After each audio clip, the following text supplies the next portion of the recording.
Just trying to survive and learn to love along the way by Foreplay on AO3. Episode 51, Chapter 51 of Statements and an Undeniable Request. It's late morning by the time their meeting is over, and Shouta wants to get a head start on interviewing his students. He tells Tsukuichi as much, and the man agrees easily. How about we get Izuku and Bakugou done first? I basically ruled them out considering they were targets of the attack, but I still need to grab their statements. Shouta nods in agreement and follows Sashi to the car, while Tsukuichi spins off and heads on to his own. They get to the hospital in no time at all, and the three of them head back to the room together. Bakugou's parents are there, fussing over him, and Kirishima is nowhere to be seen. Shinsou is asleep on the edge of Izuku's bed, and Izuku himself lays with his eyes open, staring blankly at the ceiling. The bright smile that Izuku gave them when he noticed their presence is almost as distinguished as the feeling of dread slowly building within him. He knows that he needs to learn what Izuku went through, but he's not sure that he wants to know. He can't handle the thought of the pain that All For One put him through. He nudges Shinsou's shoulder to wake him up. This isn't a conversation he should be present for. Shinsou, why don't you go grab a snack? The student frowns at him for a moment, before staring back at Tsukauchi. His eyes widen in recognition before he turns back to Shouta, and he stands and leaves the room without a comment. He and Hizashi reclaim their chairs, and Tsukauchi drags one over to sit at the front of Izuku's bed. Izuku, I know this will be tough, but I need you to take your statement about the kidnapping. Tsukauchi looks remorseful. Izuku sighs and shuts his eyes, fisting the thin hospital sheets with both hands in his lap. He opens his mouth and speaks. He tells the trio of all the horrors he went through, starting with the attack in the forest. Shouta finds himself growing more and more exhausted as the story continues. When Izuku gets to the part about All For One trying to take his quirk, he almost can't take it anymore. This is too much pain for one kid to go through, especially a kid as sweet as his son. Shouta reaches out and grabs one of Izuku's hands in his own, carefully retracting it from its hold on the blankets. Izuku pauses his story and opens his eyes, giving Shouta a small but grateful smile. The room is silent when he finishes, save for the quiet sniffles coming from Hisashi's side of the bed.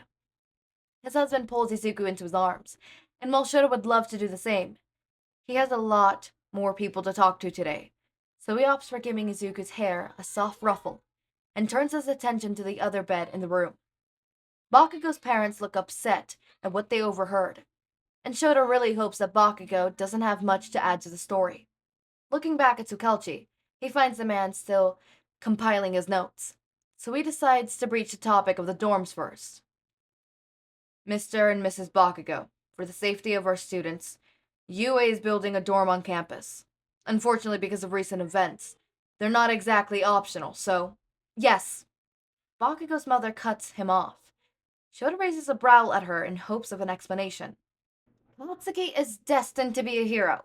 I know there's other hero schools, but this is the one he chose. Obviously, you guys are working to ensure everyone's safety, so why would I say no? Shouta allows himself a small smile at the woman. That was far easier than he expected. He thought that a woman like Bakugou's mother would put up some sort of fight, so her simple acceptance is a relief. Everyone looks up as Tsukauchi drags his chair over, and they get right down to business. Thankfully, Bakugou doesn't have much to add, and he's able to account for some things that Izuku couldn't. It's not necessary for him to be there for Bakugou's statement, but he feels a sense of responsibility for the kid. He'd gotten kidnapped on Shota's watch, and while Bakugou's very temperamental, Shouta cares for all his students, and he needs to know if anything too traumatic happened to him.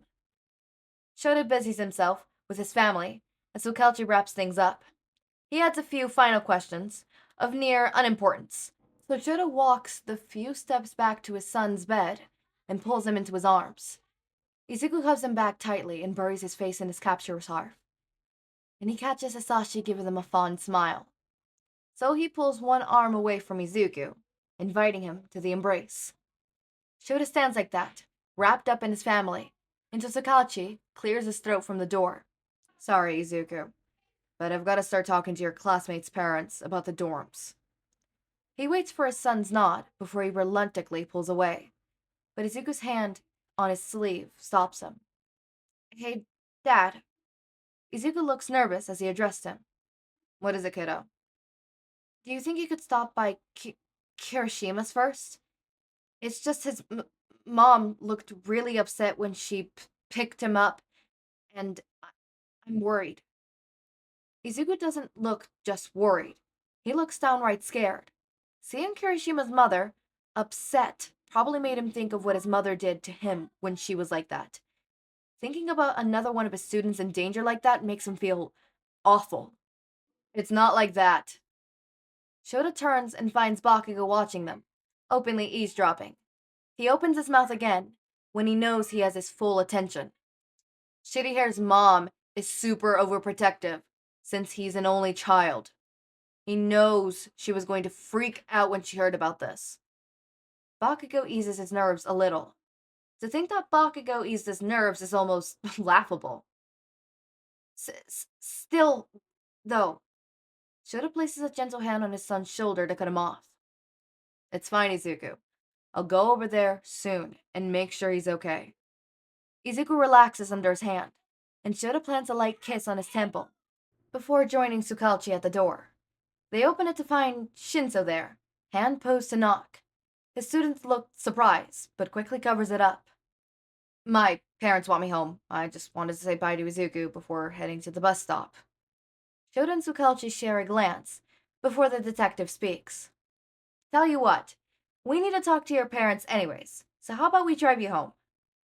Shinsou nods, looking mildly nervous about having his teacher and the police detective talk to his parents. Shouta and Tsukalchi walk into the hallway, while Shinsou says his goodbye to Izuku. He ignores the blush on his face when he rejoins them, but he texts Sashi for information once they get to the car. It's a bit of a drive to Shinsou's house, but it takes only half the time it would have if Shinsou had taken the public transportation. Shinsou pulls out his keys while they exit the car, and he ushers the adult into the house after him. Mom, I'm home, and I have guests. Toshi, did you bring one of your friends from... A woman that Shouta recognizes from the police station cuts herself off as she recognizes them. What's going on here? Shinsou's mom doesn't seem upset, only mildly perplexed. On behalf on UA, I need to discuss some new developments with you. Detective Tsukalchi just needs to ask your son a few questions about the attack on the training camp. Shinsou's mother gives him a worried look, so Shouta speaks again before she could get too carried away with her thoughts. It's standard procedure. We're interviewing all the students who were there. She relaxes, and she offers Shouta a small smile before turning to her son. Toshi dear, why don't you talk to the detective in the kitchen while your father and I talk to your teacher? Shinsou nods and leads Tsukalchi away, leaving Shouta to follow his mother to the sitting room.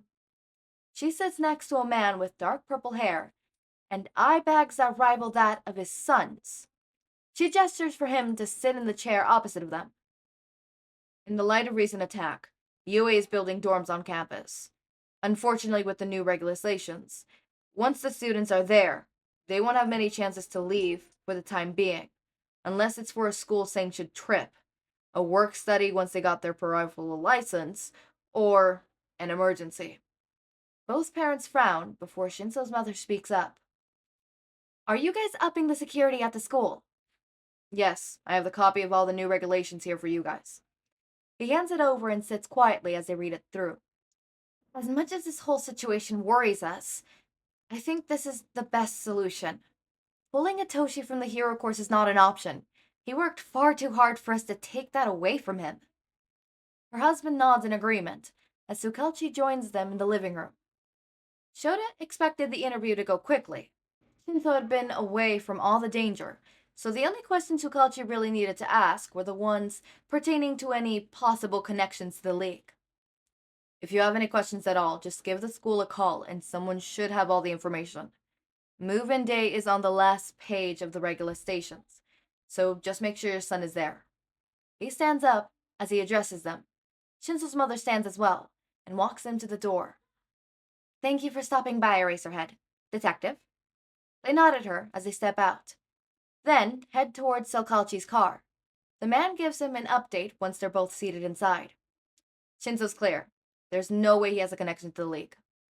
Shouta smiles in relief as they buckle those seatbelts, then gives Tsukalchi the next address. Thank God Kirishima lives somewhat close.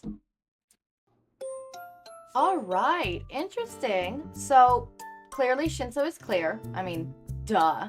So what I find interesting is that I definitely now think that it's gonna be picking up the what's it called? The romance aspect of it is gonna start picking up. That blush, I am sensing. What is that I smell? Nothing, because, sorry. Sorry. What is that I smell? Love in the air. And if there's no love in the air, blame my nose. All right. Chapter 52 is called Of Tears and a Stressful Encounter. Summary. The meeting with Kirishima's mother does not go as planned. I know that in the original, My Hero Academia main, nobody gets, pulled out, but they very much, this author, Floorplay can very much just, take some people away. So I wonder what they're gonna do with that. I wonder if we're gonna get an individual for every person. Look, as much as it would be cool, I hope not, for my sanity. But those important characters, I think Shinsou's was an important one. Kirishima's probably an important one. That's it. I don't care about anybody else. That's it. I don't care about anyone else. That's it. Anyways, as always, my raindrops, make sure to eat, sleep, drink water, take your meds. Have a wonderful day or night. Link to my Discord server and socials are down in the description. Subscribe to see more of my content, and thank you so much for watching.